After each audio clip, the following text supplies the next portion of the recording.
बच्चों, कैसे हो आप लोग? मैं आशा करता हूं कि आप सभी अच्छे होंगे, स्वस्थ होंगे और आप सबकी पढ़ाई भी बिल्कुल ही अच्छी चल रही होगी। तो दोस्तों, आज का क्लास बहुत ही ज़्यादा इंपॉर्टेंट होगा आप सभी बच्चों के लिए, क्योंकि आज के क्लास में हम लोग पढ़ने वाले हैं क्लास 12th हिंदी का बिहार बोर्ड के लिए 50 मोस्ट वीवीआई ऑब्जेक्टिव क्वेश्चन। ये 50 ऑब्जेक्टिव आपके बोर्ड परीक्षा के दृष्टिकोण से बहुत ही ज़्यादा इंपॉर्टेंट बनते हैं। तो आज के क्लास को आप सभी बच्चे ध्यान से देखिएगा और आज के क्लास में मैं जितना भी ऑब्जेक्टिव करा रहा हूँ, सारे प्रश्नों को आप अच्छे से याद भी करते चलिएगा। एक बार बता दो आप लोग, क्या मेरी वॉइस और वीडियो की क्वालिटी अच्छी जा रही है? यस नो, फटाफट से एक बार बता दो आप लोग। फटाफट से एक बार बता देंगे कि क्या मेरी वॉइस और वीडियो की क्वालिटी अच्छी जा रही है? Yes no. Okay okay okay, पहले आंसर बाद में लगाना है, पहले एक बार बता दो वॉइस मेरी अच्छी जा रही है, क्लियर एकदम। ओके ओके, यस सर कोई बात नहीं। चलिए फिर क्लास को स्टार्ट करते हैं। एंड फर्स्ट नंबर सवाल ये रहा आपके सामने। सभी बच्चे आंसर को चैट सेक्शन में लगाते चलिएगा। देखिए पहला नंबर सवाल ये रहा आपके फोन के स्क्रीन पर, लगाएंगे। इसका राइट आंसर क्या होगा? बातचीत शीर्षक निबंध के निबंधकार कौन है? बहुत ही इंपॉर्टेंट क्वेश्चन है, क्योंकि ये क्वेश्चन आपके बोर्ड एग्जाम में कई बार लगातार पूछा गया है। बताएंगे इसका राइट आंसर क्या होगा? बातचीत शीर्षक निबंध जो है उसके रचनाकार कौन है? रामधारी सिंह दिनकर, अज्ञेय जयप्रकाश नारायण या फिर बालकृष्ण भट्ट? क्या होगा इसका राइट आंसर? बताएंगे आप सब। तो बातचीत जो पाठ है वो बालकृष्ण भट्ट के द्वारा लिखा गया है, इसलिए 1 का जो है correct answer option number D होगा। 1 का ये लगा रहे थे कुछ बच्चे, जो कि गलत आंसर है। 1 का डी होगा बिल्कुल करेक्ट आंसर। टॉपर रोहित, बहुत अच्छे आंसर लगाते चलेंगे आप लोग। ऑप्शन नंबर डी बिल्कुल करेक्ट आंसर हो जाएगा, याद रखिएगा आप लोग। ओके चलिए, गलती नहीं करना है, सारे बच्चे आंसर लगाते चलेंगे। दूसरा नंबर सवाल देखिए, ये रहा आपके सामने। इसका राइट आंसर बताएंगे आप लोग। आदान का विलोम क्या होगा? आदान का विलोम मतलब उल्टा शब्द पूछा गया है, बताएंगे फटाफट से। एमडी इमरान, इंदु कुमारी, एमडी इमरान, बहुत अच्छे आंसर लगाएंगे आप सभी। आदान का विलोम क्या होगा? प्रदान होता है, करेक्ट आंसर। ऑप्शन नंबर कौन सा लगा रहे हो? 2 का आंसर फटाफट से लगाएंगे। 2 का जो करेक्ट आंसर है वो हो जाएगा ऑप्शन नंबर ए। आदान का विलोम क्या होता है? तो प्रदान होता है। देखो, अगर विलोम के जगह विपरीतार्थक शब्द भी रहे तो समझ लेना कि यहाँ उल्टा शब्द का ही बात हो रहा है, इसलिए ऑप्शन नंबर ए बिल्कुल सही जवाब है। 2 का बी लगा रहे हो, गलत है, गलत है। 2 का ए बिल्कुल करेक्ट आंसर है। ओके, रमेश यादव का करेक्ट आंसर है ऑप्शन नंबर ए। चलिए फिर तीसरा नंबर सवाल लाते हैं आपके सामने। इसका राइट आंसर बताओ सभी बच्चे। स्तुति का विलोम क्या होगा? बताओ जी। स्तुति का उल्टा शब्द पूछा गया, बहुत ही अच्छा क्वेश्चन है और कई बार आपके बोर्ड एग्जाम में आ भी चुका है। तो बताओ इसका राइट आंसर क्या होगा? स्तुति का विलोम क्या होगा? निंदा होगा, शिकायत होगा, घृणा होगा या फिर द्वेष होगा? 3 का करेक्ट आंसर बताओ जी फटाफट से। अच्छा, अमन कुमार का 3 का ए आ चुका है। राजनंदनी कुमारी, बहुत अच्छे आंसर लगाएंगे। 3 का करेक्ट आंसर क्या होगा? 3 का करेक्ट आंसर बताओ जी। ओके, 3 का ए लगा रहे हो। स्तुति का विलोम निंदा, बहुत ही सही जवाब है। ऑप्शन नंबर ए ही बिल्कुल करेक्ट आंसर है। 3 का ए है, करेक्ट आंसर है, सभी बच्चे लगा लो। ओके जी, चलिए इंदु कुमारी का भी 3 का ए रहा है। चलिए फोर्थ नंबर सवाल को देखिए, ये रहा आपके सामने। 50 ऑब्जेक्टिव है आज के क्लास में, तो बहुत ही ज्यादा इंपॉर्टेंट क्लास है भाई। ऐसा प्रश्न ही आपके बोर्ड एग्जाम में ही पूछा जाता है। देखो, बालकृष्ण भट्ट का जन्म कब हुआ था? बालकृष्ण भट्ट जी कौन है? तो भाई मैंने बताया था कि बातचीत जो पाठ है, क्या बातचीत जो पाठ है वो एक प्रकार का क्या है? तो निबंध है। क्या निबंध है? मैं बता चुका है। और इसके निबंधकार का नाम क्या है? तो बालकृष्ण भट्ट है। मैं पहले ही बता चुका है कि बालकृष्ण भट्ट है। किसके? तो बातचीत शीर्षक निबंध के निबंधकार का नाम है बालकृष्ण भट्ट। अगर पिता का नाम पूछे तो याद रखिएगा बेनी प्रसाद भट्ट है, इसको भी आप लोग याद रखिएगा। बेनी प्रसाद भट्ट अगर आए तो बालकृष्ण भट्ट के पिताजी हैं। और माताजी का नाम पूछे तो माताजी का नाम है पार्वती देवी, इसको भी आप लोग याद रख लो, कहीं अगर आपके बोर्ड एग्जाम में आ गया तो छोड़ के मत आना। इसीलिए करेक्ट आंसर क्या लगाओगे? जन्म पूछे तो 23 जून 1844 को जन्म हुआ था। और निधन पूछे तो 20 जुलाई 1914 को क्या हुआ था? 20 जुलाई 1914 में क्या हुआ था? तो निधन हुआ था। इन सारी चीजों को आप लोग याद रखिएगा, इसलिए 4 का जो करेक्ट आंसर बी लगा रहे हो बिल्कुल करेक्ट आंसर है, 23 जून 1844 को। बहुत अच्छे। ओके चलिए सर, हिंदी में बट और रख गया है। अरे भाई अच्छे से लिखो। चलिए फिर अगले प्रश्न की ओर बढ़ते हैं। 5 नंबर सवाल देखिए, सारी चीजों को क्लियर करते चलूंगा जिससे कि आपके बोर्ड एग्जाम में आने वाला एक भी प्रश्न नहीं छूटे। देखो, चंद्रधर शर्मा गुलेरी ने कुल कितनी कहानियां लिखी? बताओ जी, इतना आसान सा सवाल है, इसका आंसर नहीं लगाओगे क्या? चंद्रधर शर्मा गुलेरी ने कुल कितनी कहानियां लिखी? 1 2 3 4, कौन सा लगाएंगे? करेक्ट आंसर बताते हैं पहले। कौन से बच्चे लगाते हैं इसका राइट आंसर? फटाफट से देख लेते हैं एक बार। 5 का करेक्ट आंसर कौन से बच्चे पहले लगाते हैं? ओके डेंजर, 5 का 3 लगाए, बहुत अच्छे। सी लगाए, बहुत अच्छा है। देखो जी, अगर पूछे कि चंद्रधर शर्मा गुलेरी ने कुल कितनी कहानियां लिखी तो 3, तो अब आप पूछोगे कि सर कौन कौन से होते हैं? तो सारी चीजों को मैं बता दे रहा हूं। अगर पूछे कितनी, तो 3 लिखी थी। आपको भी पता होना चाहिए कौन कौन, तो मैं बता दे रहा हूं। 3 था, कौन कौन? एक था उसने कहा था। क्या उसने कहा था? एक था। और दूसरा कौन सा था? तो सुखमय जीवन था। सारी चीजों को मैं बताते चलूंगा जिससे कि आपका सुखमय जीवन था। और तीसरा कौन था? तो बुद्धू का कांटा। क्या बुद्धू का कांटा 3 हुआ भाई। 3 ही कहानियां लिखी थी, इसलिए ऑप्शन नंबर सी बिल्कुल सही जवाब हो जाएगा। लगा लो आप सभी, ऑप्शन नंबर सी बिल्कुल करेक्ट आंसर। रमेश यादव लिखते हैं सुखमय जीवन उसने कहा था और बुद्धू का कांटा, बहुत ही अच्छा। ओके चलिए 5वां नंबर सवाल की ओर बढ़ते हैं। ये आपके सामने 6 नंबर सवाल देखिए, क्या घ का उच्चारण स्थान क्या है? देखो जी, अ वर्ण पूरा और क वर्ण पूरा जो है कंठ से बोले जाते हैं। देख लो कौन सा होता है? घ वर्ण क ख ग घ, यानी कि कंठ हो जाएगा। ऑप्शन नंबर सी बिल्कुल करेक्ट आंसर हो जाएगा। 6 का कौन सा लगाए हो? तो ऑप्शन नंबर सी होगा बिल्कुल करेक्ट आंसर। बदल दिया गया है नहीं, डेली क्लासेस 9 बजे होती है। हिंदी की क्लासेस 9 बजे होती है और 7 बजे होता है वो साइंस यानी कि फिजिक्स हो, केमिस्ट्री हो, बायो हो, तीनों में से कोई एक शाम के 7 बजे होता है। अंशु, इंदु कुमारी, रमेश, अमन कुमार, ऋतु कुमारी, बहुत अच्छे। ऐसे ही आप लोग आंसर लगाते चलो और क्लास को भी लाइक कर देना। जितने भी बच्चे आप हमारे साथ जुड़े हुए वो क्लास को लाइक कर देना। ओके चलिए अगले प्रश्न की ओर बढ़ते हैं। एंड अगला प्रश्न क्या कह रहा है? देखो 7 नंबर सवाल ये रहा आपके सामने। इसका राइट आंसर सभी बच्चे लगाएंगे और देखते हैं कौन से बच्चे हैं जो सबसे पहले लगाते हैं। निम्नलिखित में किसका उच्चारण कंठ से होता है? बताओ जी, कंठ से उच्चारण होने वाला कौन सा है? प है, स है, ज है या फिर क है? कंठ से बोला गया भाई। मैंने बताया था क वर्ण आए और अ वर्ण आए तो कौन सा कंठ हो जाएगा ऑप्शन नंबर डी बिल्कुल सही जवाब है। क्या लगा रहे हो? ऑप्शन नंबर डी बिल्कुल करेक्ट आंसर है, 7 का डी हो जाएगा। ओके ओके ओके, चलिए 8 नंबर सवाल को देखिए, ये रहा आपके सामने 8 नंबर सवाल। बताओ जी कितना आसान सा सवाल है, निम्नलिखित में कौन सा शब्द है जो शुद्ध शब्द है? देखो, ईमानदार सही है या फिर परीक्षा सही है, प्रणाम सही है या फिर शक्ति सही है? कौन सा सही है? 8 का सही जवाब देखना चाहते हैं? कौन से बच्चे लगाते हैं सबसे पहले लगाने वाले बच्चे का नाम देखना चाहते हैं? कौन से बच्चे 8 का करेक्ट आंसर सबसे पहले लगाएंगे? 8 का करेक्ट आंसर कौन से बच्चे हैं जो लगाते हैं, बताएंगे? ईमानदार, परीक्षा, प्रणाम, शक्ति, कौन सा सही है? 8 का डी लगाए हैं अमन कुमार और 8 का बी लगाए हैं डेंजर बाबू। देखो 8 का बी कैसे होगा भाई? देखो, ईमानदार कैसे होता है तो सारी चीजों को मैं लिख देता हूं। ईमानदार कैसे होता है तो ईमान और दार ऐसे होता है, देखो। और परीक्षा कैसे होता है तो परीक्षा ऐसे होता है, जो कि आप लोग देने वाले हो 2025 में। प्रणाम कैसे होता है तो प्रणाम नो ऐसे होता है, ये होता है। और शक्ति तो सही लग रहा है, जो कि ऑप्शन नंबर डी जितने भी बच्चे लगाए हैं उसका बिल्कुल सही जवाब हो जाएगा। 8 का D is the correct answer. बच्चे लगा लो आप सब, बहुत अच्छा आंसर है। ओके, चलिए 8 का ए लगा रहे हैं, कुछ बच्चे डी लगा रहे हैं। ऐसे कैसे काम चलेगा? ऐसे नहीं काम चलने वाला है। ऑप्शन नंबर डी बिल्कुल करेक्ट आंसर है। 9 नंबर सवाल देखिए, आप देखिए आपके सामने आ चुका है। चलो 9 नंबर का सही जवाब बताएंगे। पुस्तक शब्द कौन सी संज्ञा? पुस्तक में संज्ञा, देखो भैया, संज्ञा जो है जिसको हम लोग क्या बोलते हैं, संज्ञा को हम लोग अंग्रेजी में क्या बोलते हैं तो नाउन बोलते हैं। और ये मैं इतना डिटेल में पढ़ा चुका हूं कि आने वाला परीक्षा में एक भी प्रश्न नहीं छूटेगा। देखो संज्ञा क्या होता है तो संज्ञा कितने प्रकार के होते हैं तो 5 प्रकार के होते हैं। कौन कौन? व्यक्तिवाचक, जातिवाचक, भाववाचक, द्रव्यवाचक और समूहवाचक। कितना हुआ? 5 हुआ। देखो पुस्तक क्या होता है तो पुस्तक कई सारे होते हैं, बहुत सारे पुस्तक होते हैं, इसलिए आप कह सकते हो कि ये जातिवाचक संज्ञा के अंतर्गत आता है। 9 का ए हो जाएगा बिल्कुल राइट आंसर। और 9 का सबसे पहले ये देखते हैं कौन से बच्चे लगाए हैं। ए लगाए हैं अभिषेक कुमार और इंदु कुमारी, अंशु रॉय, बहुत अच्छे। ऑप्शन नंबर ए बिल्कुल करेक्ट आंसर हो जाएगा, याद रखना आप सब। चलिए फिर अगले प्रश्न की ओर बढ़ते हैं। एंड अगला प्रश्न ये रहा आपके स्क्रीन बोर्ड पर, बताएंगे इसका राइट आंसर क्या होगा। 10 नंबर सवाल, बताओ जी दक्षिण शब्द कौन सी संज्ञा? क्योंकि आपको पता होना चाहिए कि 60 ऑब्जेक्टिव जो होते हैं वो आपके क्या होते हैं तो व्याकरण से होते हैं। क्या व्याकरण से होते हैं? और 40 ऑब्जेक्टिव क्या होते हैं तो ये बुक से दिए जाते हैं। तो दक्षिण में कौन सी संज्ञा है? और ये व्याकरण का क्वेश्चन है। दक्षिण एक ही दिशा है ना, मैंने बताया था कि जो एक हो, दुनिया में केवल एक हो और जिसका बहुवचन ना हो, वो होता है व्यक्तिवाचक। ऑप्शन नंबर बी सही जवाब हो जाएगा। और 10 का बी कितने बच्चे लगाए हैं देख लेते हैं एक बार फटाफट से। 10 का बी लगाए हैं अंशु रॉय, अमन कुमार, एमडी इमरान, शंभू कुमार, बहुत अच्छे। ओके चलिए, ओके रितु कुमारी बहुत अच्छे। अब की बार से नहीं होगा, अब की बार देखते हैं कौन से बच्चे देते हैं 11 नंबर सवाल का जवाब। 11 का सही जवाब देखते हैं कौन से बच्चे देते हैं। पहले 11 का करेक्ट आंसर देखेंगे। मुसीबत में कौन सा लिंग है? मुसीबत में लिंग पूछा गया आपसे, स्त्रीलिंग होगा, पुल्लिंग होगा, उभयलिंग होगा या इनमें से कोई नहीं? मुसीबत जो आती है, मुसीबत, अरे भैया मैं बता चुका हूं मुसीबत में कौन सा लिंग है, अब तो कोई गलती नहीं करेगा। मुसीबत में कौन सा लिंग होगा? 11 का करेक्ट आंसर सभी बच्चे लगाएंगे। इंदु कुमारी, रमेश यादव, बहुत अच्छे आंसर लगा रहे हो आप लोग। ओके ओके ओके मौर्य, बहुत अच्छे। देखो मुसीबत में जो लिंग होता है ना वो होता है स्त्रीलिंग, इसलिए 11 का ए कौन से बच्चे लगाए हैं? 11 का हो जाएगा ऑप्शन नंबर ए, जो कि अंशु रॉय लगाए हैं, बहुत अच्छे। ऑप्शन नंबर ए हो जाएगा बिल्कुल करेक्ट आंसर, याद रखिएगा आप लोग। ऐसा ही प्रश्न आपके बोर्ड एग्जाम में आते हैं, इसलिए भाई मैंने करा दिया, अब भूलना नहीं है। चलिए फिर 12 नंबर सवाल देखिए, ये रहा आपके सामने। समाज शब्द का लिंग निर्णय करें। समाज शब्द में कौन सा लिंग है? और हाँ, आप लोग बताते चलना क्या नेटवर्क प्रॉब्लम और वॉइस अगर प्रॉब्लम हो तो आप लोग बताते चलना क्या मेरी वॉइस क्लियर जा रही है, एक बार बता देना यस नो। वॉइस क्लियर जा रही है? यस नो फटाफट से सभी बच्चे यस यस लिख दो। सुप्रिया लिख रहे गुड नाइट सर। अरे भैया पहले पढ़ तो लो, उसके बाद गुड नाइट लास्ट में बोल लेना। समाज शब्द में कौन सा लिंग है? समाज जो है वो स्त्रीलिंग है, पुल्लिंग है, उभयलिंग है या इनमें से कोई नहीं? क्या होगा 12 का करेक्ट आंसर? सभी बच्चे लगाएंगे, मात्र 50 ऑब्जेक्टिव है और सभी बच्चे हमारे साथ जुड़े रहेंगे। कौन सा होगा? समाज में होता है पुल्लिंग, इसलिए 12 का करेक्ट आंसर हो जाएगा option number B. Option B हो जाएगा, इसलिए लगा लो ऑप्शन नंबर बी जो है बिल्कुल करेक्ट आंसर। 12 का बी लगा रहे हो आप सभी बच्चे, जो कि सही जवाब है। ओके जी, चलिए फिर अगले प्रश्न की ओर बढ़ते हैं। एंड 13 नंबर सवाल ये रहा आपके सामने। 13 नंबर सवाल को देखते हैं क्या कह रहा है, बताओ इसका राइट आंसर क्या होगा। हिंदी भाषा में वचन कितने प्रकार के होते हैं? वचन भाई बताओ, हिंदी भाषा में वचन कितने प्रकार के होते हैं? 13 का करेक्ट आंसर सभी बच्चे लगाएंगे। हिंदी भाषा में वचन कितने प्रकार के होते हैं? 3 प्रकार के होते हैं, 2 प्रकार के, 4 प्रकार के या फिर 5 प्रकार के? बताओ इसका राइट आंसर क्या होगा। 13 का करेक्ट आंसर बताओ जी।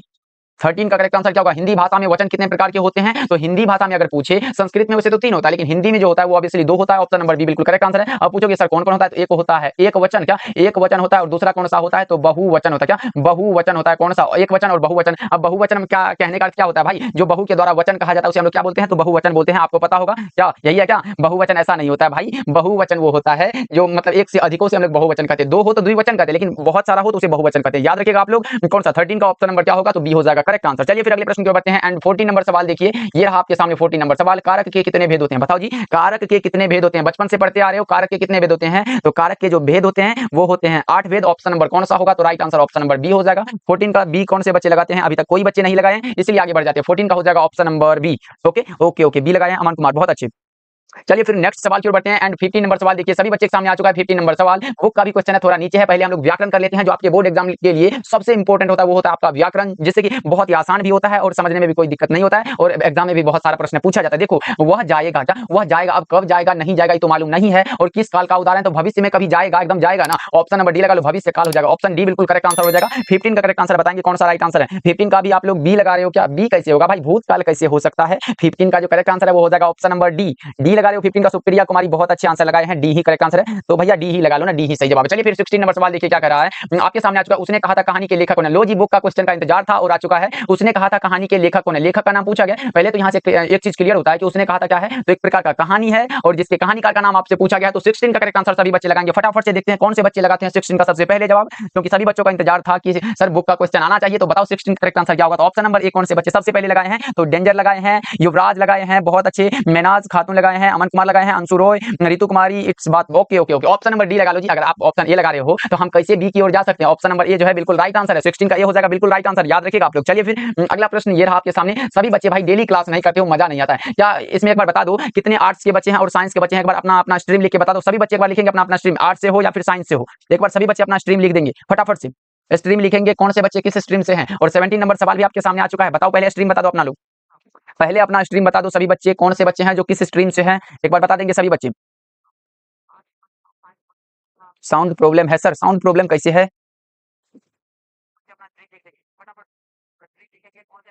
साउंड प्रॉब्लम है क्या, एक बार बता दो।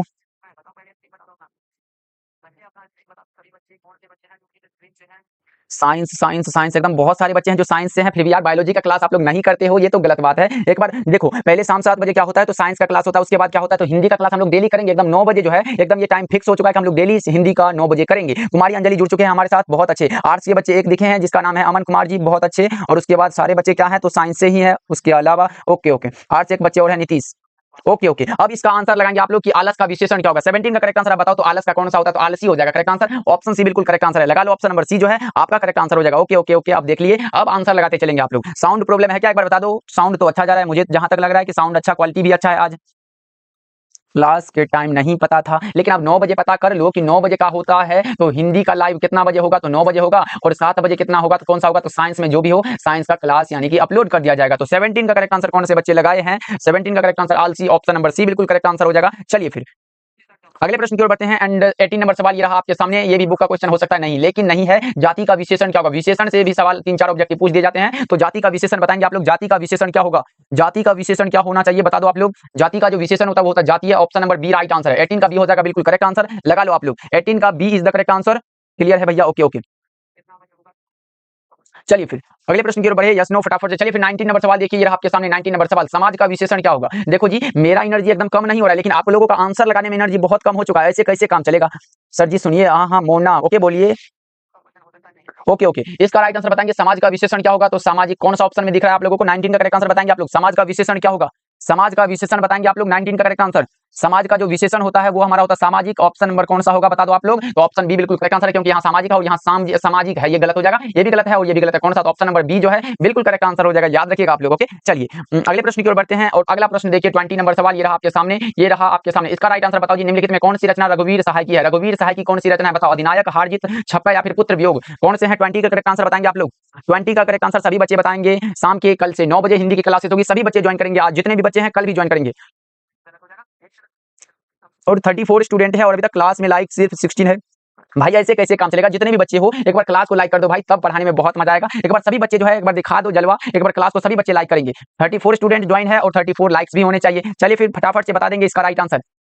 ओके तमन्ना अंसारी, बहुत अच्छे आंसर लगाएंगे। निम्नलिखित में कौन सी रचना है, तो देखो पुत्र वियोग जो है ये सुभद्रा कुमारी चौहान की रचना, छप्पन नाभादास की रचना, हारजीत अशोक वाजपेयी की रचना है, और अधिनायक रघुवीर सहाय की रचना। और पूछा गया रघुवीर सहाय, ऑप्शन नंबर ए हो जाएगा करेक्ट आंसर। 20 का ए बिल्कुल करेक्ट आंसर हो जाएगा, लगा लो आप लोग। चलिए फिर अगले प्रश्न की ओर बढ़ते हैं और 21 नंबर सवाल को देखिए, ये रहा आपके सामने 21 नंबर सवाल। प्रेम के पीर के कवि कौन है। भाई यहाँ तो मैं इस क्वेश्चन को एकदम भी आई लगाना चाहता हूँ। भी जितना भी लगाओ और लास्ट में आई जरूर लगा देना, बहुत इंपॉर्टेंट है। प्रेम के पीर के कवि कौन है बता दो आप लोग। मलिक मोहम्मद जैसी, रघुवीर सहाय, शमशेर बहादुर सिंह या फिर नाभादास, कौन से कवि हैं जो प्रेम के पीर के कवि माने जाते हैं बता दो आप लोग। प्रेम के पीर के कवि कौन माने जाते हैं। 21 का करेक्ट आंसर सभी बच्चे लगाएंगे। 21 का करेक्ट आंसर बताएंगे आप लोग। तो प्रेम के पीर के कवि जो माने जाते हैं वो माने जाते हैं मलिक मोहम्मद जैसी, इसीलिए करेक्ट आंसर जो है वो हो जाएगा ऑप्शन नंबर ए। ऑप्शन नंबर ए जितने भी बच्चे लगाए हैं 21 का करेक्ट हो जाएगा। 21 का ए लगाए हैं कौन से बच्चे हैं, तो डेंजर है, उसके बाद कौन है, उसके बाद तो कोई नहीं, एक मौर्या जी है जो कि दोनों बच्चे ए लगाए हैं, बिल्कुल करेक्ट आंसर हो जाएगा। चलिए एक बार सुन लिया जाए, क्या मेरी वॉइस अच्छी जा रही है। ओके ओके चलिए फिर अगले प्रश्न की ओर बढ़ते हैं। 22 नंबर सवाल ये रहा आपके सामने। अब लगाओ इसका राइट आंसर क्या होगा। 22 नंबर सवाल बताएंगे अतिरिक्त शब्द में कौन सा उपसर्ग। उपसर्ग भाई एकदम आसान है, आपके हिंदी के लिए तो बहुत आसान है। उपसर्ग मैंने बताया था कि पहले लगता है। उपसर्ग क्या लगता है, तो पहले लगता है। और प्रत्यय क्या लगता है, देखो यहाँ लिख देता हूँ। उपसर्ग क्या लगता है, तो उपसर्ग पहले लगता है, और एक होता है प्रत्यय जो कि ये क्या लगता है, तो ये बाद में लगता है। दोनों को आप लोग याद कर लो, ये बाद में लगता है। अब कैसे हुआ बोलोगे सर, एग्जाम्पल दे देते तो बहुत अच्छा था। तो चलो मैं एक एग्जाम्पल देता हूँ। यहाँ अतिरिक्त ही एक एग्जाम्पल है। यहाँ अतिरिक्त एक लिख देते हैं, अतिरिक्त हो गया एक, और दूसरा कौन सा, तो फलित लिख देते हैं। फलित, फलित हो गया। अब इसमें उपसर्ग निकालना है और इसमें प्रत्यय निकालना है। अति, अति और रिक्त, रिक्त एक शब्द है और अति हमारा क्या होगा, इसका अति उपसर्ग हो जाएगा। और फलित में प्रत्यय पूछे फल और इत, ये इसमें क्या हो जाएगा, तो इत हमारा प्रत्यय हो जाएगा। बस ऐसा ही होता है, उपसर्ग और प्रत्यय में अंतर है। अति हमारा उपसर्ग हो जाएगा। ऑप्शन नंबर बी हो जाएगा बिल्कुल करेक्ट आंसर। और 22 का करेक्ट आंसर कौन से बच्चे सबसे पहले लगाए हैं, बता दो एक बार राइट आंसर। 22 का बी लगाए हैं सबसे पहले, युवराज सिंह है, बहुत अच्छे, और रमन कुमार है। ओके ओके, चलिए अगले प्रश्न की ओर बढ़ते हैं। और अगला प्रश्न ये रहा आपके सामने। 23 नंबर सवाल ये रहा आपके सामने। बताएंगे भरपेट में कौन सा उपसर्ग है। भर और पेट में कौन सा उपसर्ग होगा, बता दो आप लोग। ये बहुत ही आसान है, बता दो एक बार। भरपेट में कौन सा उपसर्ग है। धुंधला दिख रहा है सर जी, धुंधला दिख रहा है क्या, एक बार बता दो। धुंधला कैसे दिख रहा है, क्या आपका नेट खत्म हो गया होगा। धुंधला तो नहीं दिख रहा है, क्वालिटी तो एकदम मस्त जा रहा है आप लोगों के पास। एक बार बता दो धुंधला दिखाई दे रहा है क्या, धुंधला तो नहीं दिखना चाहिए। भरपेट में कौन सा उपसर्ग होगा, भर और पेट हमारा बी हो जाएगा। 23 का बी हो जाएगा बिल्कुल करेक्ट आंसर। 23 का बी लगाया danger. Okay okay okay, Minhaj बहुत अच्छे आंसर लगाते चलो आप लोग, ऐसे ही आंसर लगाते चलो। और एग्जाम में भाई ऐसे ही आंसर लगा के ना, जितना स्पीड में यहाँ लगा रहे हो उतना ही स्पीड में वहां भी टिक करके आओगे। ये मुझे पूर्ण उम्मीद है आप लोगों पे, एकदम बहुत अच्छे से पढ़ाई करना है। ओके ओके राजकुमार बहुत अच्छे। चलिए फिर अगले प्रश्न की ओर बढ़ते हैं। और अगला प्रश्न देखते हैं कौन से बच्चे हैं जो सबसे पहले लगाते हैं। 24 का करेक्ट आंसर, फलित में कौन सा प्रत्यय है। लो जी वही क्वेश्चन आ चुका है, फलित में कौन सा प्रत्यय है, कौन सा होगा फलित में प्रत्यय। 24 का करेक्ट आंसर बताएंगे आप लोग। फलित, फल और इत हमारा हो जाएगा कौन सा, इत हमारा प्रत्यय है भाई। ऑप्शन बी बिल्कुल करेक्ट आंसर हो जाएगा, इसमें कोई दिक्कत की बात नहीं है। ऑप्शन नंबर बी बिल्कुल करेक्ट आंसर हो जाएगा। Okay Ramesh Yadav, no sir ji. Okay okay, quality तो एकदम मस्त मिल रहा है आप लोगों को, बस आप अच्छे से पढ़ाई करो ना। देखो 20 नंबर का गलत, 20 का गलत बता दिए क्या, 20 का गलत कैसे बता दिए एक बार देख लेते। 20 का बोले सर गलत बता दिए। 20 की ओर बढ़ जाते हैं निम्नलिखित में। अरे भैया रघुवीर सहाय की रचना, अधिनायक रघुवीर सहाय की रचना, इसमें गलत क्या है। ऑप्शन नंबर ए बिल्कुल करेक्ट आंसर है। हारजीत अशोक वाजपेयी, छपे नवादास और पुत्र वियोग सुभद्रा कुमारी चौहान की रचना है। एकदम कंफ्यूज करके रख देते हो। चलिए फिर 20 के कहां थे, 24 हम लोगों का हो चुका था। 25 नंबर सवाल देखिए, चतुराई में कौन सा प्रत्यय है, बता दो आप लोग। चतुराई में कौन सा प्रत्यय होगा, बच्चा पार्टी सभी बच्चे लगाएंगे। चतुराई में कौन सा प्रत्यय होगा, बता दो। 25 का करेक्ट आंसर एकदम देखते हैं कौन से बच्चे पहले लगाते हैं। चतुराई में कौन सा प्रत्यय होगा, चतुराई में कौन सा प्रत्यय है, बता दो आप लोग फटाफट से। चतुराई में कौन सा प्रत्यय है, प्रत्यय मैंने बताया लास्ट में लगता है, तो चतुर और आई कौन सा, ऑप्शन डी बिल्कुल करेक्ट आंसर हो जाएगा। 25 का डी है राइट आंसर। अब क्या लगाओगे, डी ही बिल्कुल करेक्ट आंसर। चतुर और आई तो क्या लगाओगे, 25 का डी हो जाएगा बिल्कुल करेक्ट आंसर। ओके ओके, चलिए फिर अगले प्रश्न की ओर बढ़ते हैं। 26 नंबर सवाल देखिए, ये रहा आपके सामने। सदैव का संधि विच्छेद क्या होगा। सदैव का संधि विच्छेद, संधि विच्छेद से एक दो प्रश्न रहते हैं आपके बोर्ड एग्जाम में। सदा जो एब होता है, सदैव होता है। ऑप्शन नंबर सी बिल्कुल करेक्ट आंसर है, याद रख लो। ऑप्शन नंबर सी बिल्कुल करेक्ट हो जाएगा। ओके चलिए अगले प्रश्न की ओर बढ़ते हैं। और अगला प्रश्न देखते हैं क्या कर रहा है। 27 नंबर सवाल ये रहा आपके सामने। इसका राइट आंसर बताएंगे। महोदय का संधि विच्छेद क्या होगा। महोदय का संधि विच्छेद क्या होगा, महाजोर उदय महोदय होता है, इसलिए 27 का जो करेक्ट आंसर होना चाहिए वो हमारा हो जाएगा ऑप्शन नंबर ए, महाजोर उदय महोदय होता है। ऑप्शन ए हो जाएगा बिल्कुल करेक्ट आंसर। कितने बच्चे आंसर लगा रहे हैं एक बार देख लिया जाए। मनोज यादव बहुत अच्छे, ऋतु कुमारी, शंभू कुमार, मिनहाज खातून, सुप्रिया, ओके ओके, अभिषेक कुमार। चलिए 28 नंबर सवाल की ओर बढ़ते हैं। और 28 नंबर सवाल देखिए, ये रहा आपके सामने। इसका राइट आंसर बताएंगे। 28 नंबर सवाल, नवरत्न में कौन सा समास है। नवरत्न में समास पूछा गया आप सभी से, तो बताओ 28 का करेक्ट आंसर क्या होगा। नवरत्न में समास पूछा गया, 9 गो रत्न है तो नंबर का बोध हुआ, द्विगु समास लगा सकते हो क्या। ऑप्शन नंबर ए, 28 का ए लगा रहे हो आप लोग, बहुत अच्छे। 28 का ए लगाएंगे आप सब। 28 का ए हो जाएगा बिल्कुल करेक्ट आंसर। 28 का ए हो जाएगा। ओके ओके, 28 का ये है। चलिए फिर 29 नंबर सवाल की ओर बढ़े क्या। चलिए फिर 29 नंबर सवाल को देखते हैं। ये रहा आपके सामने 29 नंबर सवाल। Net problem.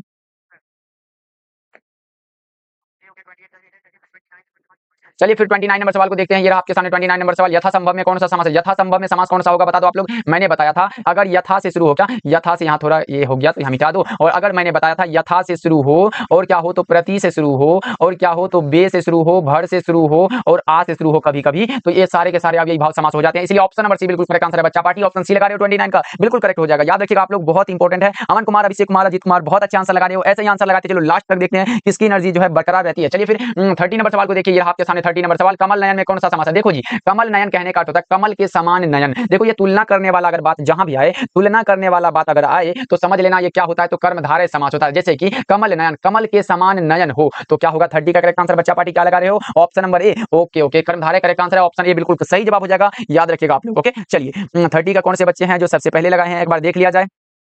30 का करेक्ट आंसर सबसे पहले लगाने वाले बच्चे का क्या नाम है, बता दो एक बार। ओके ओके ओके, प्रीति। ओके चलिए फिर अगले प्रश्न की ओर बढ़ते हैं। 31 नंबर सवाल देखिए, ये रहा आपके सामने। कमल, कमल का पर्यायवाची शब्द, कमल का पर्यायवाची क्या होना चाहिए। कमल का जो पर्यायवाची होता है वो होता है जलद। Option number B right answer है। 31 का बी बिल्कुल सही जवाब हो जाएगा। मात्र 20 ऑब्जेक्टिव और बचाए, सभी बच्चे लास्ट तक बने रहेंगे और क्लास को लाइक करते चलेंगे। जितने भी बच्चे नए जुड़े हैं हमारे साथ, क्लास को लाइक कर देंगे। ओके चलिए अगले प्रश्न की ओर बढ़ते हैं। 32 नंबर सवाल देखिए, ये रहा आपके सामने। इसका राइट आंसर बताएंगे। अग्नि का पर्यायवाची शब्द है, अग्नि का पर्यायवाची क्या होगा, बता दो आप लोग। अग्नि का पर्यायवाची शब्द क्या होना चाहिए। अग्नि का पर्यायवाची क्या होगा, जल्दी जल्दी से बता दो आप लोग।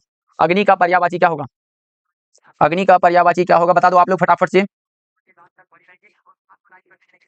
बहुव्रीहि, 30 का बहुव्रीहि नहीं होगा भाई। जैसे अगर तुलना करने वाला बात आता है तो यहाँ हमारा कर्मधारय समास हो जाता है। चलिए फिर अगले प्रश्न की ओर। एंड 32 नंबर सवाल का जो करेक्ट आंसर होना चाहिए वो हमारा कौन सा होगा, तो वो हो जाएगा पावक। ऑप्शन नंबर डी बिल्कुल करेक्ट आंसर है, लगा लो। ऑप्शन नंबर डी जो है बिल्कुल सही जवाब हो जाएगा। अग्नि का क्या होता है, तो पावक हो जाता है। और 32 का जो करेक्ट आंसर लगाए हैं सबसे पहले बच्चे हैं वो कौन सा है, देख लेते हैं एक बार। 32 का करेक्ट आंसर सबसे पहले लगाने वाले बच्चे का क्या नाम है। ओके, अभी तक नहीं आया, जो कि ऑप्शन नंबर डी लगाए हैं वो है इट्स बात। चलिए फिर अगले प्रश्न की ओर बढ़ते हैं। दिस बात है। 33 नंबर सवाल देखिए, सज्जन का विलोम क्या होगा। सज्जन का उल्टा दुर्जन हो जाता है। ऑप्शन बी सही जवाब है, याद रखिएगा बच्चा पार्टी। ऑप्शन बी सही जवाब हो जाएगा। 33 का बी हो जाएगा राइट आंसर। अरे भैया रिप्लाई के लिए एग्जाम के बाद रिप्लाई लेना, जो लेना है वो करना, लेकिन अभी तो पढ़ लो। Reply reply reply. चलिए फिर अगले प्रश्न की ओर बढ़ते हैं। 34 नंबर सवाल देखिए, ये आपके सामने। देखो आपके सामने आ चुका है 34 नंबर सवाल, और इसका राइट आंसर बताएंगे आप लोग। दिनकर जी को किस रचना पर साहित्य अकादमी का पुरस्कार प्राप्त हुआ था। कौन से दिनकर जी भाई, तो जिसका पूरा नाम है रामधारी सिंह दिनकर, और इसको किस रचना पर साहित्य अकादमी का पुरस्कार प्राप्त हुआ था, तो आपको याद रखना है। संस्कृति के 4 अध्याय पर साहित्य अकादमी का पुरस्कार मिला, और उर्वशी रचना पर क्या मिला था, तो इसको भी आप लोग याद रख लो। भारतीय ज्ञानपीठ पुरस्कार प्राप्त हुआ था। ज्ञानपीठ पुरस्कार प्राप्त हुआ था किसके लिए, तो उर्वशी रचना के लिए। और साहित्य अकादमी पुरस्कार प्राप्त हुआ था संस्कृति के 4 अध्याय रचना के लिए। इसीलिए करेक्ट आंसर जो है वो हो जाएगा ऑप्शन नंबर ए। 34 का ए बिल्कुल सही जवाब है। 34 का ए हो जाएगा राइट आंसर। ओके चलिए अगले प्रश्न की ओर बढ़ते हैं। D4 दूल्हे राजा। ओके ओके ओके चलिए अगले प्रश्न की ओर बढ़ते हैं। 35 नंबर सवाल देखिए, ये रहा आपके सामने। इसका राइट आंसर बताएंगे। पुरस्कार शब्द का विलोम क्या होगा। पुरस्कार का विलोम बताएंगे आप लोग। पुरस्कार का विलोम क्या होगा। अगर भाई अगर आप अच्छे मार्क्स लाते हो तो आपको क्या मिलेगा, एक बार बता दो क्या मिलेगा। अगर आप अच्छे मार्क्स लाते हो पुरस्कार मिलेगा या फिर दंड मिलेगा, एक बार बता दो। 35 का जो करेक्ट आंसर है बता दो आप लोग। पुरस्कार शब्द का विलोम क्या होगा। दंड होगा, पारिश्रमिक होगा, सम्मान होगा, अपमान होगा, क्या होगा। 35 का करेक्ट आंसर बता दो आप लोग। 35 का करेक्ट आंसर बताएंगे सभी बच्चे। सभी बच्चे का आंसर देखना चाहते हैं कि 35 का करेक्ट आंसर क्या लगा रहे हो आप लोग। 35 का करेक्ट आंसर बताएंगे सभी बच्चे। ओके 35 का करेक्ट आंसर अभी तक किसी बच्चे का नहीं आया। 35 का करेक्ट आंसर। 35 का करेक्ट आंसर सबसे पहले दिस बात लगाए हैं भैया, पूरा नाम क्या है दिस बात वाले। 35 का ए लगाए हैं, जो कि पुरस्कार का ए हो जाएगा, दंड हो जाएगा। देखो अगर पुरस्कार अगर आप अच्छे मार्क्स लाते हो एग्जाम में तो आपको क्या मिलेगा, तो पुरस्कार मिलेगा। अगर नहीं लाते हो, कुछ कम नंबर आया, तो उसके बाद क्या होगा वो आपको ही पता होगा। एक बार बता दो क्या होगा, वो तो आपको पता होगा। रमेश यादव बहुत अच्छे। इससे कोई नाम लेने से कोई छोटा बड़ा नहीं होता है भाई, बस आंसर लगाते चलो। एग्जाम में अच्छे मार्क्स ला के दिखाओ, तब आपको चैनल पे ही बुला के पूरा नाम ले लेंगे। रमेश यादव कितना बार बोले, नाम ले रहे हैं। चलो रमेश यादव और ले नाम क्या। ओके फिर अगले प्रश्न की ओर बढ़ते हैं। और अगला नंबर सवाल ये रहा आपके सामने। 36 नंबर सवाल क्या कह रहा है। ईमानदार शब्द का विलोम क्या है, बता दो आप लोग। ईमानदार शब्द का विलोम क्या है। शरीफ है, बेईमान है, भला मानुस है, या फिर दुर्जन है। 36 का करेक्ट आंसर बताएंगे आप लोग। 36 का करेक्ट आंसर बता दो आप लोग। 36 का जो करेक्ट आंसर है वो कौन सा होगा, तो वो हो जाएगा हमारा बेईमान। ऑप्शन नंबर बी बिल्कुल करेक्ट आंसर है। 36 का बी हो जाएगा राइट आंसर। 36 का बी बिल्कुल करेक्ट आंसर है। कुमारी अंजलि बहुत अच्छे, अभिषेक कुमार, रमेश यादव, अमरजीत ठाकुर। ओके आंसर लगाते चलिए आप लोग। चलिए फिर अगले प्रश्न की ओर बढ़ते हैं। 37 नंबर सवाल को देखिए, ये रहा आपके सामने। तीव्र बुद्धि वाला क्या कहलाता है। तीव्र बुद्धि वाला कुशाग्र कहलाता है, जो कि ऑप्शन नंबर बी में दिया गया है। 37 का बी राइट आंसर हो जाएगा, और सभी बच्चे बी ही लगा रहे हैं, जो कि बिल्कुल करेक्ट आंसर है। ओके चलिए अगले प्रश्न की ओर बढ़ते हैं। 38 नंबर सवाल को देखते हैं। ये रहा आपके सामने 38 नंबर सवाल। जो मापने में समर्थ हो, जो मापने के लायक हो, समर्थ हो, उसमें योग्य हो, उसको हम लोग क्या बोलते हैं। जो मापने के समर्थ हो, जो मापने में समर्थ हो, उसे हम लोग क्या बोलते हैं। प्रतिमान बोलते हैं, मानदेय बोलते हैं, मानदंड बोलते हैं, या फिर मानक बोलते हैं, क्या बोलते हैं। 38 का करेक्ट आंसर सभी बच्चे लगाएंगे। अभिलाषा या बहुत दिन बाद जुड़े हैं क्लास में, अमन कुमार। ओके इसका राइट आंसर बताएंगे सभी बच्चे। 38 का करेक्ट आंसर। 38 का करेक्ट आंसर बताएंगे सभी बच्चे। 38 का जो करेक्ट आंसर है वो हो जाएगा मापदंड। इसलिए ऑप्शन नंबर क्या होगा, तो ऑप्शन नंबर बी सी बिल्कुल करेक्ट आंसर हो जाएगा। 38 का सी बिल्कुल राइट आंसर है, लगा लो आप सभी। 38 का सी हो जाएगा करेक्ट आंसर। 39 नंबर सवाल को देखिए, ये रहा आपके सामने। इसका राइट आंसर बताएंगे आप लोग। इसको थोड़ा सा बड़ा कर दिया जाए। चलो अब इसका राइट आंसर बताएंगे सभी बच्चे की बातचीत के माध्यम से बालकृष्ण भट्ट क्या बतलाना चाहते हैं। बातचीत के माध्यम से, बातचीत जो पाठ है वो बालकृष्ण भट्ट की रचना है, और इसके माध्यम से बालकृष्ण भट्ट क्या बतलाना चाहते हैं, तो वो क्या बतलाना चाहते हैं। 39 का सभी बच्चे आंसर लगाएंगे।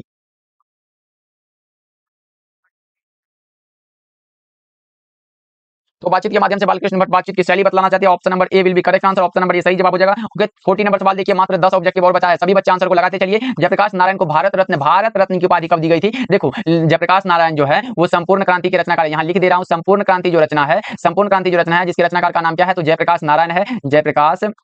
जयप्रकाश नारायण है। और अगर जयप्रकाश नारायण अगर पूछे कि जयप्रकाश नारायण को हम लोग भारत की जनता किस नाम से याद करती है, तो इसको लोक नायक बोलते हैं, याद रखिएगा, लोक नायक बोलते हैं। और जयप्रकाश नारायण के बचपन का नाम पूछे तो बाउल लगा देना, इसको भी आप लोग याद कर लो, बाउल लगा देना। और क्या पूछे अगर जयप्रकाश नारायण के पिताजी का नाम पूछे तो उसको भी यहाँ लिख लो, हरसू दयाल। क्या हरसू दयाल पिताजी का नाम था, हरसू दयाल। और माताजी का क्या नाम था, माताजी का नाम पूछे तो क्या लगाओगे, फुलरानी माताजी का नाम था, इसको भी आप लोग याद रख लो, फुलरानी माताजी, हरसू दयाल पिताजी, बाउल बचपन में नाम था, लोकनायक के नाम से जाने जाते थे। जयप्रकाश नारायण संपूर्ण क्रांति के रचनाकार है, इसलिए करेक्ट आंसर जो है वो होगा ऑप्शन नंबर डी 1998 में। और जयप्रकाश नारायण को मैग्सेसे सम्मान जो दिया गया था, इसको भी आप लोग याद रख लो, मैग्सेसे सम्मान जो है दिया गया था, मैग्सेसे सम्मान दिया गया था कब? 1965 में दिया गया था। कब? 1965 में दिया गया था मैग्सेसे सम्मान। और भारत रत्न दिया गया था 1998 में। इसको भी आप लोग याद रख लो, ऑप्शन नंबर डी जो है बिल्कुल सही जवाब हो जाएगा, ऑप्शन डी बिल्कुल सही जवाब है। ओके चलिए, और जितना भी ये चीज लिखा हूं ये भी बहुत इंपॉर्टेंट है, क्योंकि बोर्ड एग्जाम में ऐसा ही पूछा जाता है कि क्या है, कब थे, क्या थे। ओके चलिए, 41 नंबर सवाल देखिए क्या करा आपके सामने, अर्धनारीश्वर किस विद्या से संबंध है? अर्धनारीश्वर जो पाठ है वो किस विद्या से संबंध है, इसका सही जवाब बताएंगे सभी बच्चे। क्या वो निबंध है, कहानी है, एकांकी है, या फिर व्यंग्य है? क्या है बताओ? 41 का करेक्ट आंसर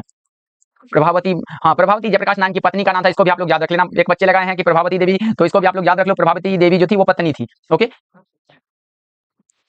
पत्नी का नाम प्रभावती देवी। बहुत अच्छे रमेश यादव। चलिए फिर अगले प्रश्न की ओर बढ़ते हैं। 41 नंबर सवाल जो है, अर्धनारीश्वर किस विधा से संबंध है? तो अर्धनारीश्वर जो पाठ है वो क्या है? तो एक चीज बता दे रहा हूं, अर्धनारीश्वर के लेखक का नाम क्या है? तो दिनकर जी है, जिसका पूरा नाम है रामधारी सिंह दिनकर। दिनकर जी के अगर माता जी का नाम पूछे तो क्या नाम था? तो मनरूप देवी माता जी का नाम था, मनरूप देवी माता जी का नाम था, याद रखिएगा। और पिताजी का नाम पूछे तो याद रखिएगा क्या है? तो रवि सिंह, पिताजी का नाम क्या है? रवि सिंह। अगर पत्नी का नाम पूछे, पत्नी क्या थी? तो श्यामवती देवी, इसको भी आप लोग याद रखिएगा, पत्नी श्यामवती देवी थी। और क्या बता दूं, तो रामधारी सिंह दिनकर को हम लोग राष्ट्र कवि के रूप में भी जानते हैं, इसको भी आप लोग याद रख लो, यहाँ लिख दे रहा हूं, राष्ट्र कवि के रूप में भी जानते हैं किसको? तो रामधारी सिंह दिनकर को। जन्म स्थान कहां है? तो सिमरिया बेगूसराय बिहार में है, इसको भी आप लोग याद रख लो। ओके चलिए, तो अर्धनारीश्वर क्या है? तो प्रकार का निबंध है, जिसके निबंधकार का नाम है Ramdhari Singh Dinkar. Option number A correct answer हो जाएगा, याद रखिएगा आप लोग। ओके चलिए, अगले प्रश्न की ओर बढ़ते हैं। और अगला प्रश्न क्या कर रहा है देखिए, 42 नंबर सवाल ये रहा आपके सामने, मालती के पति का क्या नाम था? मालती के पति का क्या नाम था? ये जो है ये रोज चैप्टर का क्वेश्चन है। क्या रोज चैप्टर से लिया गया, जिसके कवि का नाम क्या है, लेखक का क्या नाम है? तो अज्ञा जी नाम है। अज्ञा के अगर माता जी का नाम पूछे तो यहाँ भी लिख देता हूँ व्यंती देवी। क्या माता जी का नाम था? व्यंती देवी। और पिताजी का क्या नाम था? तो हीरानंद शास्त्री, डॉक्टर हीरानंद शास्त्री। इसको भी आप लोग याद रख लो, क्योंकि इस प्रकार के प्रश्न ही पूछे जाते हैं। व्यंती देवी और डॉक्टर हीरानंद शास्त्री।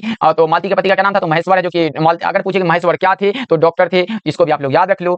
ओके जी, तो ऑप्शन नंबर बी हो जाएगा बिल्कुल करेक्ट आंसर 42 का। ओके चलिए, अगले प्रश्न की ओर बढ़ते हैं। 40 का गलत है, 40 का गलत कैसे है? देखो यहाँ 40 नंबर सवाल क्या कर रहा है, जयप्रकाश नारायण को भारत रत्न की उपाधि 1998 में दिया गया था। ऑप्शन डी बिल्कुल करेक्ट आंसर है, 100% सही है। ऐसे कैसे गलत हो सकता है? बुक पढ़ो, क्वेश्चन गैस पेपर पढ़ लेते हो, उसके बाद तो बताते हो कि ये गलत है। नहीं, ऑप्शन डी बिल्कुल करेक्ट है। ये 1974 जो है, ये छात्र आंदोलन का नेतृत्व हुआ था 1974 में। अगर पूछे कि जयप्रकाश नारायण ने छात्र आंदोलन का नेतृत्व कब किया था, तो 1974 में, इसको याद रख लो। 1998 बहुत ही सही जवाब है। ओके चलिए, अब कंफ्यूज नहीं होना। चलिए फिर अगले प्रश्न की ओर बढ़ते हैं। और अगला प्रश्न कहां थे देख लेते हैं। हाँ, 43 नंबर पे जाने वाले थे हम लोग, इसका राइट आंसर बताएंगे सभी बच्चे। पंजाब की लिपि, पंजाब की भाषा तथा लिपि की समस्या किस लेखक की रचना? पंजाब की भाषा तथा लिपि की समस्या के लेखक कौन है? सभी बच्चे बताएंगे। पंजाब की भाषा तथा लिपि की समस्या के लेखक कौन है? बता दो आप लोग।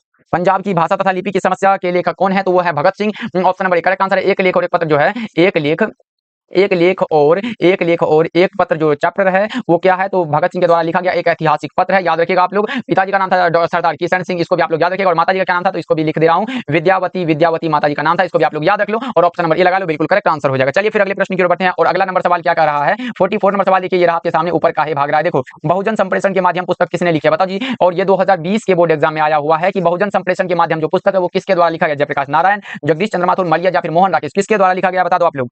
बताओ, बहुजन संप्रेषण के माध्यम पुस्तक किसने लिखी है? तो वो लिखा है जगदीश चंद्र माथुर ने। ऑप्शन नंबर बी सही जवाब है। अब जगदीश चंद्र माथुर की रचना है वो है ओ सदानीरा जो चैप्टर है, ओ सदानीरा जो चैप्टर है वो जगदीश चंद्र माथुर के द्वारा लिखा गया, इसको भी आप लोग याद रखिएगा, बहुत ही महत्वपूर्ण है। ओके चलिए, अगले प्रश्न की ओर बढ़ते हैं। सर मेरा नेटवर्क प्रॉब्लम है इसलिए ऑप्शन नहीं लगा पा रहा हूं, कोई बात नहीं, बस याद तो जरूर करते चलना। ओके चलिए, अगले प्रश्न की ओर बढ़ते हैं। 45 नंबर सवाल देखिए, और इसका राइट आंसर बताएंगे सभी बच्चे। मुन्नी और मानक की मां का क्या नाम था? मुन्नी और मानक की मां का जो नाम था वो क्या था? बताओ आप लोग। 45 का सभी बच्चे आंसर लगाएंगे।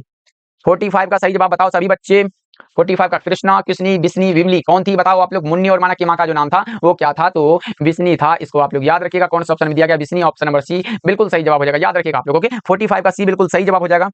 ओके जी, चलिए फिर नेक्स्ट सवाल की ओर बढ़ते हैं। और नेक्स्ट सवाल देखते हैं क्या कर रहा है। मात्र 5 ऑब्जेक्टिव और बचा है, देखते हैं कितने बच्चे हैं जो हमारे साथ जुड़े रहते हैं। निम्नलिखित में कौन प्रलय की छाया के कवि हैं? अब बताओ जी, यहाँ कंफ्यूज नहीं होना है। प्रलय की छाया के कवि का नाम पूछा गया, बहुत ही आसान सा सवाल है। अगर आप लाइन बाय लाइन पढ़े हो तो वो कौन सा होगा? तो वो हमारा हो जाएगा Jaishankar Prasad. Option number C बिल्कुल सही जवाब हो जाएगा, याद रखिएगा आप लोग। 1974 वो कुछ बच्चे बोले थे। देखो, प्रलय की छाया पूछे तो जयशंकर प्रसाद लगा देना, करेक्ट आंसर हो जाएगा। हिंदी में से भाई गलत कौन बताता है भाई, ऐसे गलत कैसे हो जाएगा? 1974 तो लोकनायक जयप्रकाश नारायण जो है वो छात्र आंदोलन का नेतृत्व किए थे। और 1998 में भारत रत्न मिला था, और 1965 में क्या मिला था? तो मैग्सेसे सम्मान मिला था। जितना हो रहा मैं बताते जा रहा हूँ, तो अब कंफ्यूजन में एकदम नहीं रहना है, जितना बता रहा हूँ उसको याद करते चलना है। ओके चलिए, 47 नंबर सवाल को देखिए, और ये रहा आपके सामने, इसका सही जवाब बताओ। कविता के नए प्रतिमान के लेखक कौन है? कविता के नए प्रतिमान जो रचना उसके लेखक का नाम पूछा गया, कौन है? लक्ष्मीकांत वर्मा, सूर्यकांत त्रिपाठी निराला, सुमित्रा नंदन पंत या फिर नामवर सिंह, कौन है? बता दो आप लोग। 47 का करेक्ट आंसर, 47 का सही जवाब बताएंगे आप सब बच्चे।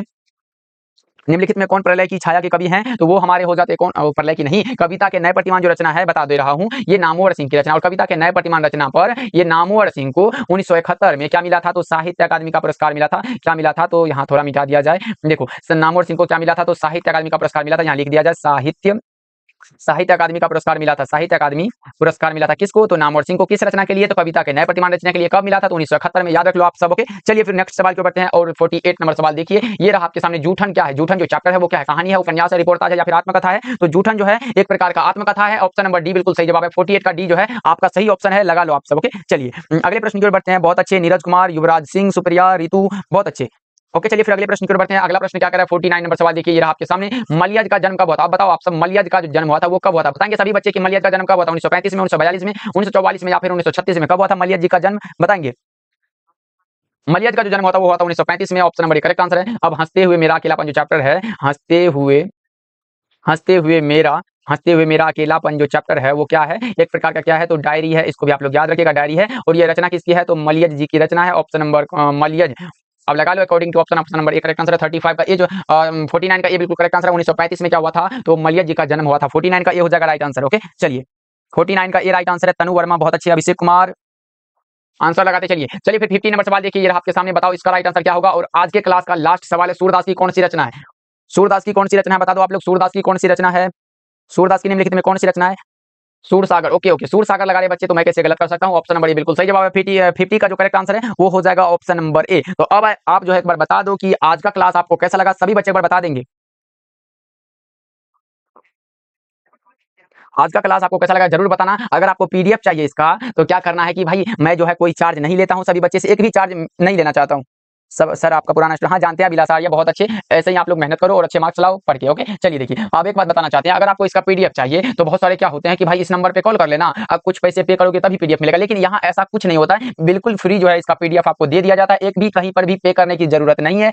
जितने भी बच्चे हैं जो एफर्ट नहीं कर पाते हैं उसके लिए ये प्लेटफॉर्म बहुत ही अच्छा है। विद्यानंद भाई नाम है तो काम भी तो करना पड़ेगा ना, इसलिए सभी बच्चे को पीडीएफ चाहिए तो टेलीग्राम ज्वाइन हो जाना या फिर व्हाट्सएप ग्रुप का लिंक जो है डिस्क्रिप्शन में दिया हुआ है वहां से ज्वाइन हो जाना। इसका पीडीएफ क्लास के बाद अपलोड कर दिया जाएगा।